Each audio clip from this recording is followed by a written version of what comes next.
Itu teman saya dibisiki, boleh nomor ini dibeli, tapi syaratnya saya minta tumbal nyawa gitu katanya.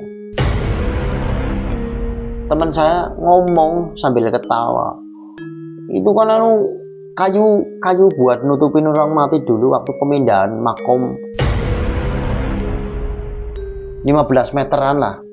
Itu seperti kucing putih itu, lama-kelama itu tinggi jadi pocong, tapi besar banget, tinggi besar, sampai sekuatnya saya tarik sampai patah. Setelah saya buka patah itu, sesosok wanita berdiri di depan saya, tapi tidak menghadap ke saya.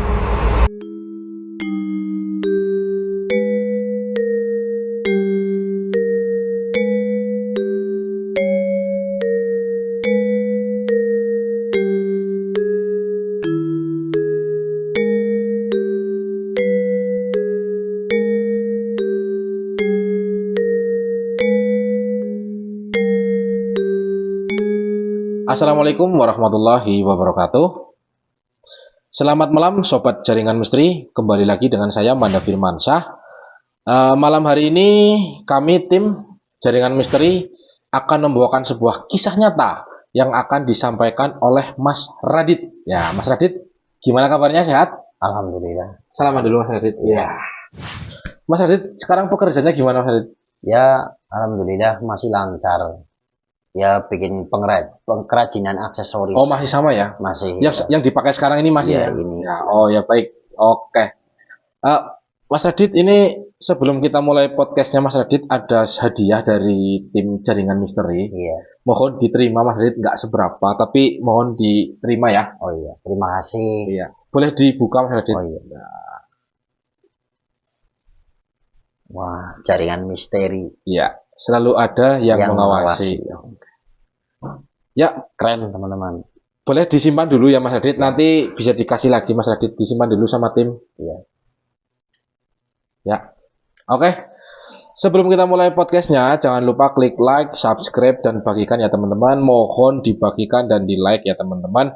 Atau bisa kalian komentar, kritik, saran, dan lain sebagainya. Siap kami tampung teman-teman untuk membangun channel ini semakin berkembang ya teman-teman ya. Dan terima kasih yang sudah membantu menonton, membagikan, dan komentar di Jaringan Misteri. Saya sangat berterima kasih yang sudah mendukung Jaringan Misteri. Oke, langsung saja. Jaringan Misteri selalu ada yang mengawasi. Inilah kisah Mas Radit.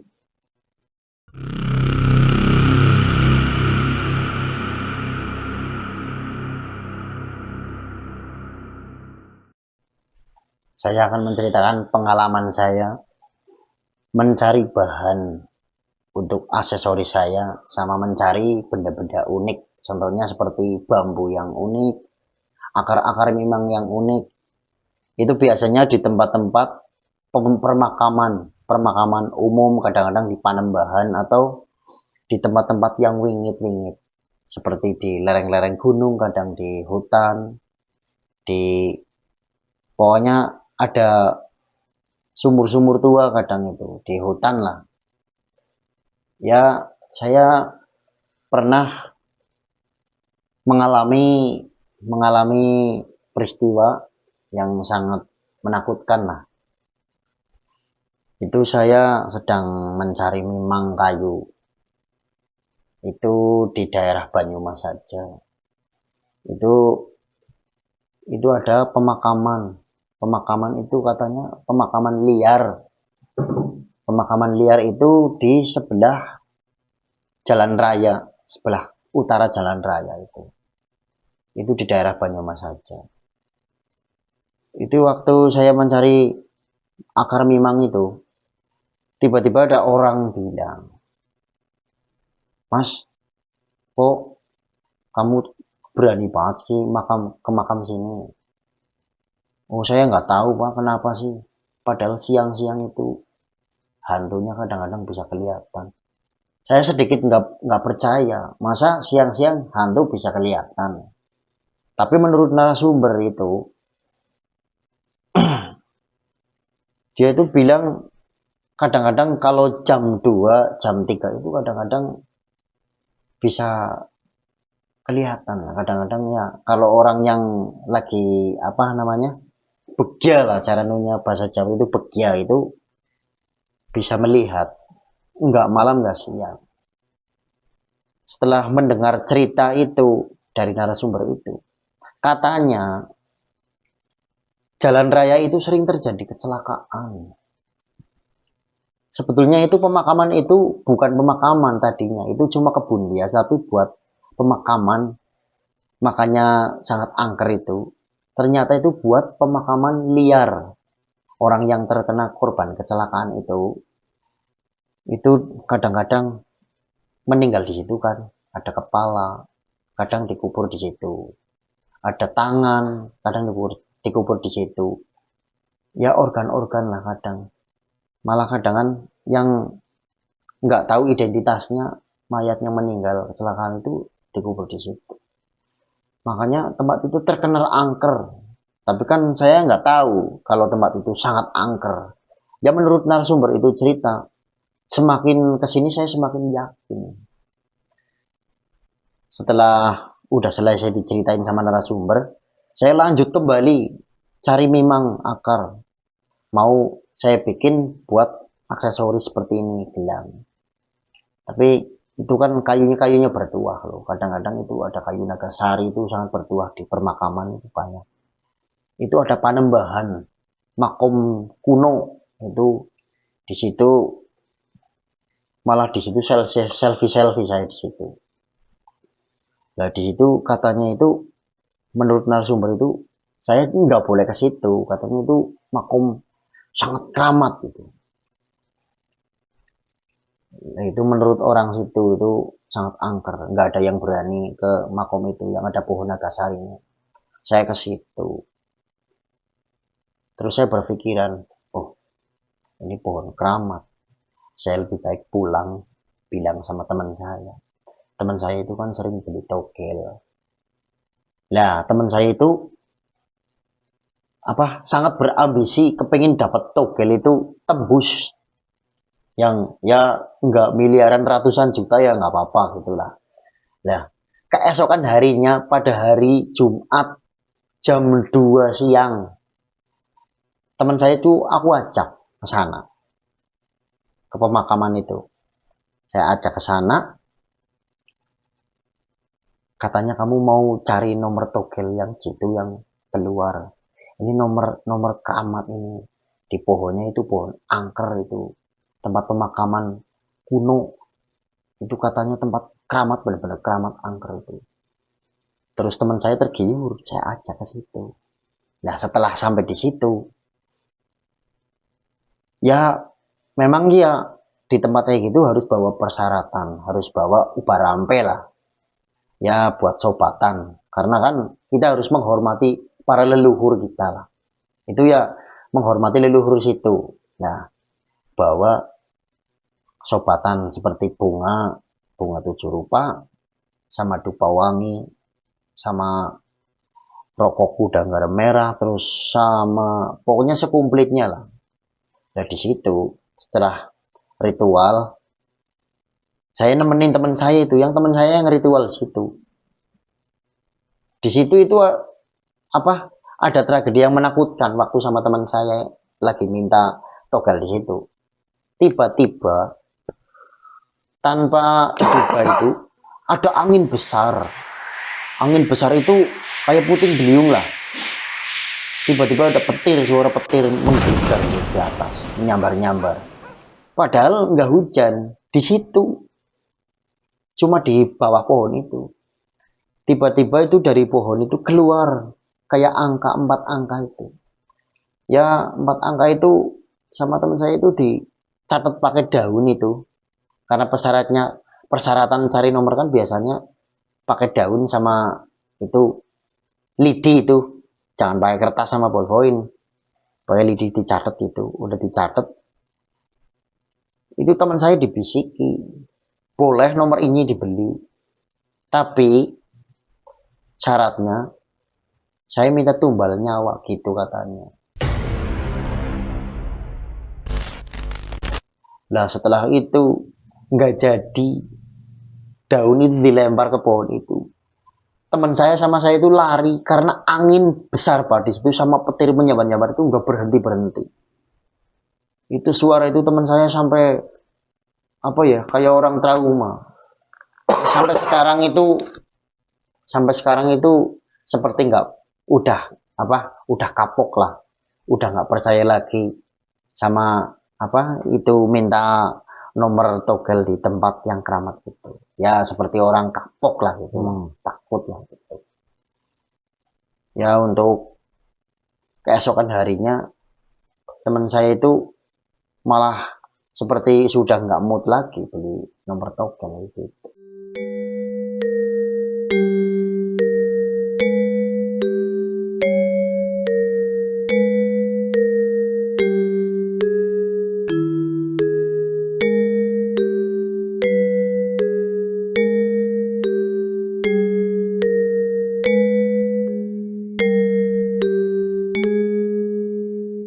Sama ini bercerita tentang pengalaman saya. Ya ini sih pengalaman belum lama, baru 2 hari lah. Saya main ke tempat teman saya kemarin. Itu saya tuh, kan teman saya juga senang bikin aksesoris kayak gini. Saya nggak tahu sih kalau teman saya itu nyimpen kayu, itu kayu kuburan katanya.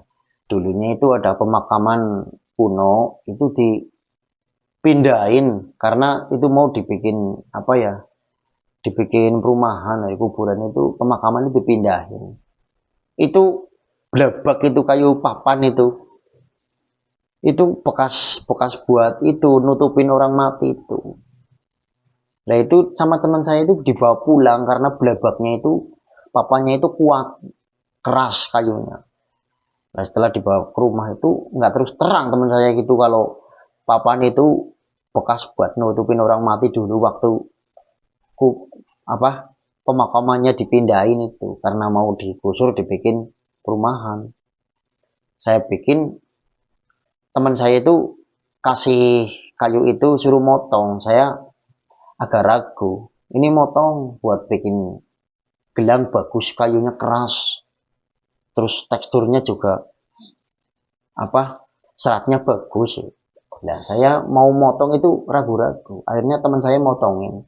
Kok bilang kayak gini, nih kamu kuat enggak? Kalau kamu kuat dibikin gelang, saya percaya kamu kuat, kamu kan pernah belajar spiritual, mungkin ya kamu kuat. Ya nggak tahu sih, soalnya ini kayunya kayu nggak sembarangan ya. Kok kamu ketawa-ketawa gitu? Teman saya ketawa-ketawa. Lah tenang saja, nggak apa-apa. Buat gelang bagus, warnanya itu coklat, oranye kecoklatan, ini nyatanya warnanya kayak gini. Saya bikin, saya potong-potong, terus saya bentuk lah. Ya bentuk sih nggak sempurna banget, tapi ya senang sih, bagus sih. Nah, setelah itu saya bikin udah jadi gelang. Saya pakai, saya buat tidur tadi malam. Badan kayak ngerges, sakit kok.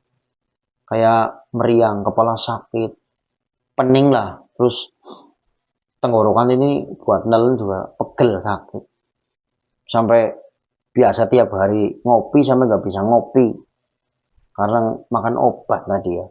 Nah itu pas saya telepon teman saya, kayunya ini udah saya bikin gelang tapi saya malah sakit, meriang sih gimana ya. Teman saya ngomong sambil ketawa, itu kan kayu buat nutupin orang mati dulu waktu pemindahan makom kuno. Walah kamu kurang ajar banget, nggak bilang sama saya kayak gitu. Nah itu Mas Radit, saya mau nanya nih Mas Radit, kok itu kayunya itu kok nggak membusuk atau rayapen apa istilahnya itu ya? Enggak, itu kan mungkin ini kan kayu, biasanya kayu bertuah biasanya, cuma nggak tahu kayu apa, kayu kuno lah, seperti entah kayu nagasari atau entah kayu stigi, itu kan kayu bertuah. Kalau kayu bertuah itu kalau terpendam di tanah itu malah semakin bisa jadi fosil. Oh, tambah kuat ya. Iya, tambah kuat. Itu. Ya, karena ini memang baru pengalaman saya ini. Benar-benar luar biasa. Udah dibikin gelang, saya sampai sakit. Nggak enak badannya, greges, pusing. Kok malah pas tidur malamnya itu, di mimpi dikejar-kejar kuntilanak. Beneran, dikejar-kejar kuntilanak. Di dalam mimpi itu saya lari ke sana, dicegat di sini, saya lari ke sana, dicegat lagi. Sampai saya bingung. Di bawah pohon bambu. Astagfirullahaladzim. Oh. Dia mendekatan. Astagfirullahaladzim. Subhanallah. Astagfirullahaladzim. Ini dari subhanallah. Astagfirullahaladzim. Mau dikembalikan apa ya? Pagi-pagi itu bangun tidur saya itu bingung. Mau gelangnya saya kembalikan apa ya? Tapi udah dibikin gelang. Saya telepon teman saya lagi. Pas saya telepon teman saya bilang, nggak apa-apa, itu cuma ujian. Itu nanti gelangnya juga. Itu sama kamu itu berguna banget. Malah keramat banget. Di antara gelang-gelang bertuah kamu itu malah itu lebih bertuah lagi. Karena itu udah pernah menyentuh orang mati. Ya, sugesti teman saya katanya itu malah bikin rezeki itu semakin gampang lah gitu katanya. Tapi kalau saya tujuannya bukan kayak pesugihan, bukan ya Mas? bukan, ya. Ini semata-mata karena seni lah. Tapi saya kan nggak tahu awalnya itu kayu buat ini apa, buat nutupin orang mati itu. Katanya kayu apa itu? Kayu kemul lah cara orang Jawa gitu. Oke Mas Radit. Ya. Apa setelah Mas Radit membuat gelang tersebut setelah 2 hari itu, apa Mas Radit selama membuat gelang tersebut ada gangguan yang meneror Mas Radit selain dalam mimpi? Kalau gangguan sih ya seperti apa ya? Kayak kaget lah, kayak dikagetin orang gitu lah. Tapi saya anggap hal biasa sih. Cuma kadang-kadang kalau sedikit melamun kaget gitu. Hanya kaget ya? Iya. Hanya kaget. Kaget. Dan untuk klimaksnya itu dimimpiin sama kuntilanak tersebut ya? Iya. Nah itu apakah kuntilanak tersebut meminta kayu tersebut atau hanya mengejar saja Mas Radit? Ya mungkin itu dulunya itu kuntilanak itu orang yang mati itu yang kayunya itu buat nutupin, buat ngemuli dulu mungkin. Oh mungkin itulah ya, Iya. jin korinnya mungkin. Iya. Ya. Kalau untuk masalah orang meninggal kan urusannya sudah sama yang di Iya, atas ya, iya. kalau roh itu kan ya. Kalau itu mungkin kan jinnya Iya, ya, mungkin jin yang menjelma. betul sekali. Saya mau tanya ini Mas Radit, itu Mas Radit saat mencari kayu di pemakaman itu, di pemakaman kuno, itu Mas Radit mencari kayu yang seperti apa Mas Radit? Itu saya mencari kayu bertuah, itu seperti kayu nagasari itu. Itu kan kayu yang sangat langka. Itu memang tuahnya itu. Itu kayu terkenal itu di tempat-tempat kuno, tempat-tempat pemakaman angker Panembahan tepatnya gitu. Terus ada nggak Mas Radit kisah-kisah atau kisah misteri lah atau mungkin gangguan setelah mendapatkan kayu-kayu tersebut gitu? Kisah yang paling mengerikan lah yang Mas Radit pernah alami. Oh, yang pernah saya alami itu pernah saya bawa akar kayu memang nagasari itu. Saya bawa pulang itu rumah itu sering diketuk di pintunya diketuki terus tiap malam. Anehnya pintunya diketuki, ada orang ketuk-ketuk pintu itu yang dengar cuma saya. Keluarga saya nggak ada yang dengar, cuma saya yang dengar. Jadi setiap malam itu saya gelisah nggak bisa tidur karena sering ada ketukan itu. Itu kan sebelah rumah saya itu kan ada lumbang apa Kolam. empang kolam. Nah itu kolam terus ada sungai kecil itu. Nah itu ada pohon-pohon tinggi lah, pohon apa namanya itu tetean itu. Nah itu di pohon tetean itu di jalan. Ya jarak 15 meteran lah. Itu seperti kucing putih itu. Lama-kelama itu tinggi. Jadi pocong. Tapi besar banget. Tinggi besar. Sampai saya mundur. Seakan-akan kayak mendekati tinggi besar gitu. Mas, saya langsung mundur lihat itu. Saya mundur berbalik arah pulang muter. Gila. Apa ada lagi Mas Radit? Kemarin Mas Radit sempat menceritakan di episode sebelumnya itu Mas Radit sempat pernah ke pemakaman dengan seorang musafir itu. Iya, Kemarin episode kemarin iya. mungkin bisa diceritakan lagi Mas Radit lebih detailnya lagi Mas Radit. Yang kemarin Mas Radit itu ke pemakaman, kemudian setelah dari pemakaman itu melihat sosok-sosok kepala, sosok-sosok organ-organ Oh manusia iya, itu kan setelah yang jelmaan jin itu iya, tersebut. mata batin dibuka gitu ya. Nah, ya itu mohon diceritakan Mas Radit sedikit lah Mas Radit. Oh iya. Untuk penutupan, sebelum penutupan Mas Radit menceritakan kisah kelanjutan yang episode kemarin Mas Radit. Silahkan. Teman saya itu perempuan ya, itu TKW, mau berangkat ke Singapura. Itu di PT di daerah Tanah Abang, Jakarta ya. Tepatnya di Jakarta ya, Tanah Abang ya. Ya. Nah itu saya suruh nganterin karena teman saya itu kan seorang janda, kasihan. Nah, saya nganterin ke PT. Pas nganterin ke PT itu, saya itu di depan PT itu melihat kayak PT-nya itu merasakan itu kayak auranya itu negatif banget. Baru merasakan di depan PT itu.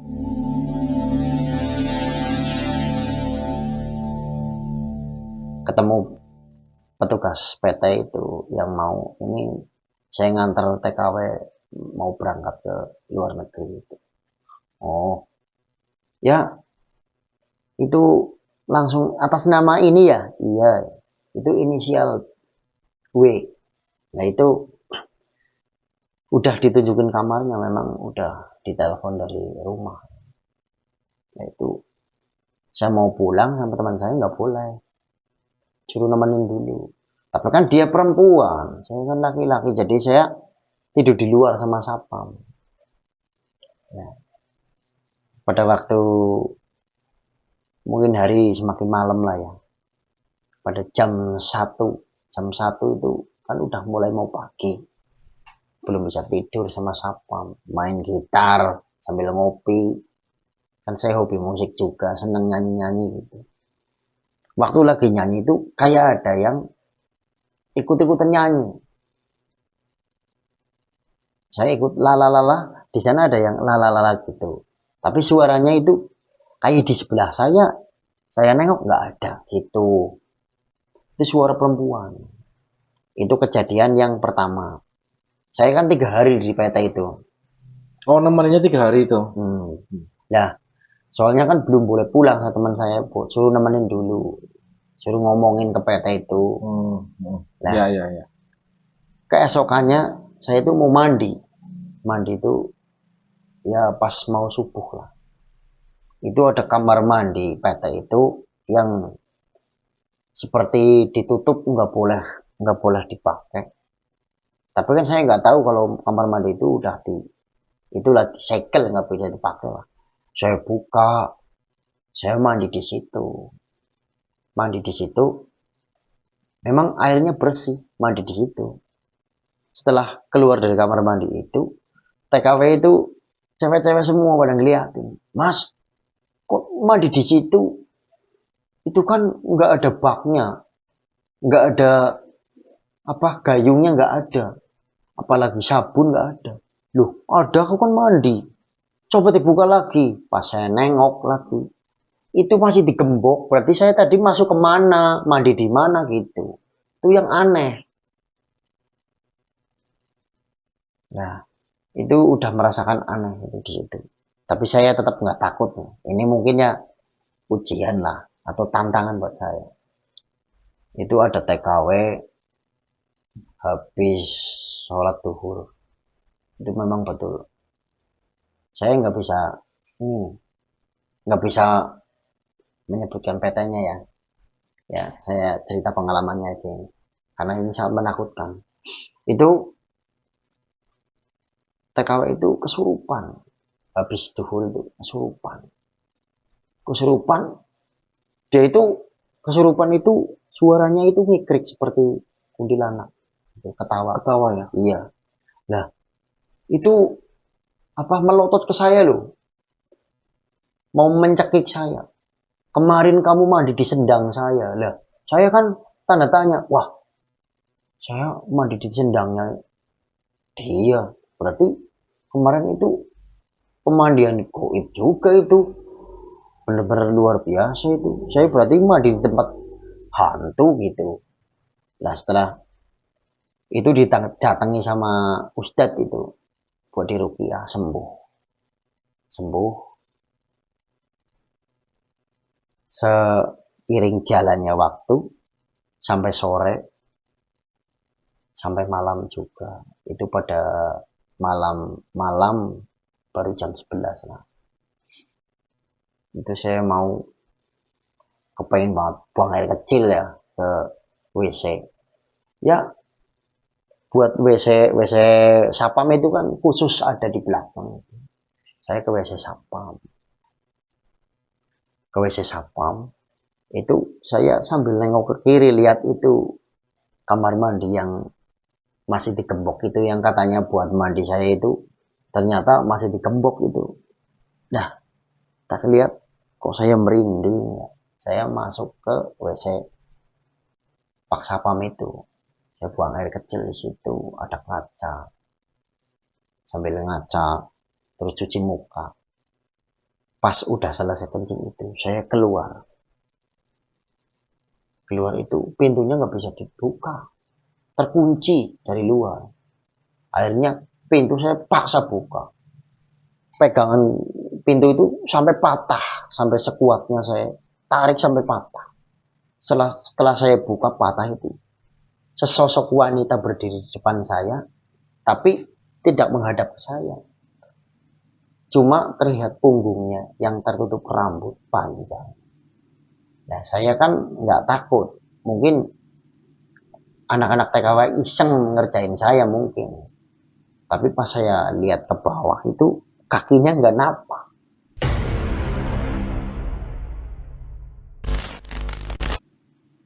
Terus saya nggak lari. Saya lewat sebelahnya gini. Saya lewat sebelahnya. Tapi pas saya jalan itu saya nggak ngelihat ke belakang. Saya jalan aja. Pas lihat ini udah nggak ada. Hilang itu. Nggak berani menampakkan wajahnya. Tertutup rambut. Depan belakang rambut. Gitu. Sangat luar biasa ya. Iya. Pas saya jalan lagi, biarin. Itu memang makhluk. Ya saya anggap makhluk astral lah itulah. Yang suka ngeletek mengganggu manusia. Saya cerita sama Sapam. Pak Sapam, saya dilihatin itu sesosok hantu tadi di depan pintu itu, maaf pintunya rusak, saya tarik sampai patah karena terkunci dari luar, karena diganggu sama hantu. Kamu lihat itu enggak WC yang sebelah WC saya, WC Sapam itu kan gudang, kamu tadi buka pintu di situ? Iya, cuma ngintip.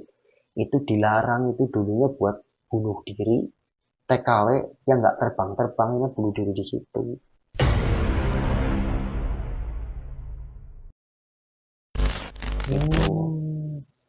Oh gitu, makanya ada sesosok hantu penasaran itu ternyata di situ pernah buat bunuh diri. Itu TKW yang nggak terbang-terbang.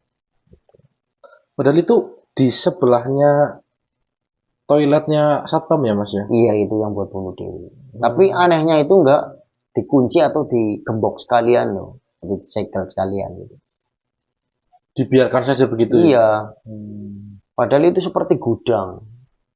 Banyak barang. Dan Mas Dadi itu nggak tahu ya kalau itu tuh ada kejadian seperti itu ya? Ya nggak tahu lah. Oh, saya kan cuma nemen apa ngantar teman saya ke PT, suruh nginep 3 hari. Terus setelah itu kelanjutannya gimana Mas Adit? Apakah nyampe di situ saja atau masih ada lanjutannya Mas Adit? Kelanjutannya itu saya mau pulang. Ketiga harinya itu, ya 4 hari lah. Total 4 hari. Paginya itu saya pulang. Karena saya nggak cerita sih sama teman saya, takutnya teman saya ntar trauma di situ, nggak jadi keluar negeri, malah kasihan dia udah bayar mahal gitu. Saya mau pulang itu kan waktu itu pagi-pagi sekali. Saya subuh itu mau pulang, ya carinya bis pagi lah, sampai Purwokerto kan sore. Saya itu mau pulang itu seperti kayak ada yang menghalang-halang. Pas mau di depan pintu itu nutup sendiri. Pintu buka itu nutup sendiri. Cebret sampai saya kaget. Nggak bisa dibuka. Akhirnya dengan keyakinan saya berdoa.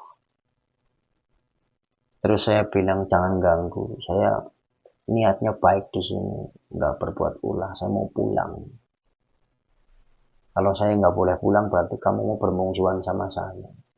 Langsung pintunya bisa dibuka. Terus saya alhamdulillah bisa pulang. Gitu. Jadi seperti dikerangkai di situlah. Ditakut-takuti, nggak boleh keluar gitu. Dan sampai pulang ya alhamdulillah nggak ada apa-apa ya. Alhamdulillah aman. Oke, cukup mungkin ya Mas Adit ya. Iya. Durasinya mungkin sudah agak panjang ya Mas Adit ya. Mungkin di lain waktu bisa cerita lagi ya Mas Adit dengan kisah-kisah Mas Adit yang selama mata batinnya itu dibuka selama 2 tahun itu. Mungkin ada pengalaman-pengalaman yang lain mungkin bisa diceritakan di lain waktu ya Mas Adit ya. Iya. Oke, sampai segitu aja Mas Adit ya, cukup. Begitu? Iya. Oke, baik. Sebelum kita tutup podcastnya, jangan lupa teman-teman komen ya teman-teman ya, gimana ceritanya Mas Adit yang Mas Adit sampaikan. Mohon untuk memberi kritik dan saran. Kami tim Jaringan Misteri selalu menerima kritik dan saran dari teman-teman. Oke, billahi taufiq wal hidayah. Wassalamualaikum warahmatullahi wabarakatuh.